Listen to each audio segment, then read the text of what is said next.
और भारत के बीच में गतिरोध खत्म होने का नाम नहीं ले रहा। चीनी सैनिक पीछे तो हटे हैं, लेकिन अभी भी सीमा पर से उनका पूरी तरह हटना बाकी है। लेकिन माना जा रहा है कि जो थोड़ा बहुत भी बल चीन का कम हुआ है, वो एनएसए अजीत डोभाल की ही रणनीतियों का नतीजा है। इस सब की शुरुआत हुई थी 5 और 6 मई को, जब पूर्वी लद्दाख में चीनी और भारतीय सैनिकों में हिंसक झड़प हुई थी। और इसके बाद से ही चीन ने एलएसी पर अपने सैनिकों की तादाद बढ़ानी शुरू कर दी थी। चीन को लगा था कि भारत इतनी तेजी से सीमा पर सैनिकों को इकट्ठा होते देखेगा तो परेशान हो जाएगा। दबाव में आकर अभी सीना ताने खड़े सैनिक पीछे हट जाएंगे। लेकिन ऐसा हुआ नहीं और एनएसए अजीत डोभाल के नेतृत्व में भारत के सैनिक सीमा पर डटे रहे हैं। और जैसे जैसे चीन सीमा पर अपने सैनिकों की तादाद बढ़ाता गया, वैसे वैसे भारत भी सीमा पर अपने सैनिकों को तैनात करता गया।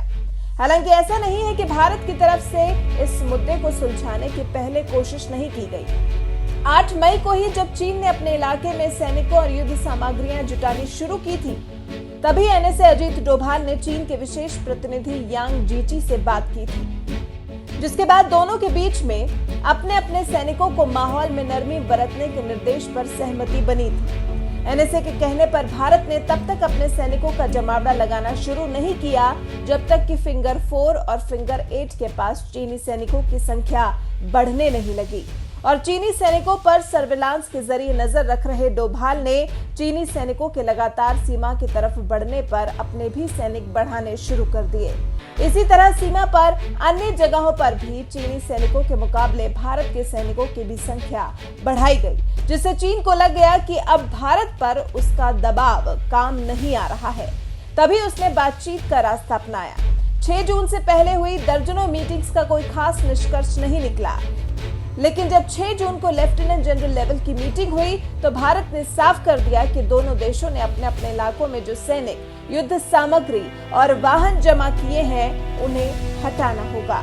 अभी फिलहाल पेट्रोलिंग पॉइंट 14, पेट्रोलिंग पॉइंट 15 और पेट्रोलिंग पॉइंट 17A का मुद्दा फंसा हुआ है, जिसका भी सिंगल या double star level military officers की मीटिंग के जरिए हल निकालने की कोशिश की जाएगी। फिर जो पैंगोंग त्सो लेक में फिंगर 4 एरिया पर गतिरोध अभी भी कायम है, उसे खत्म करने के लिए उच्च स्तरीय बातचीत की जरूरत पड़ेगी, जिसके लिए संभव है कि फिर एक बार लेफ्टिनेंट जनरल लेवल की बातचीत हो। अब चीन और भारत के बीच का गतिरोध खत्म होने में देखते हैं अभी कितना और वक्त लगता है, जिसकी वजह से पूरी दुनिया की निगाहें चीन और भारत पे ही टिकी हैं।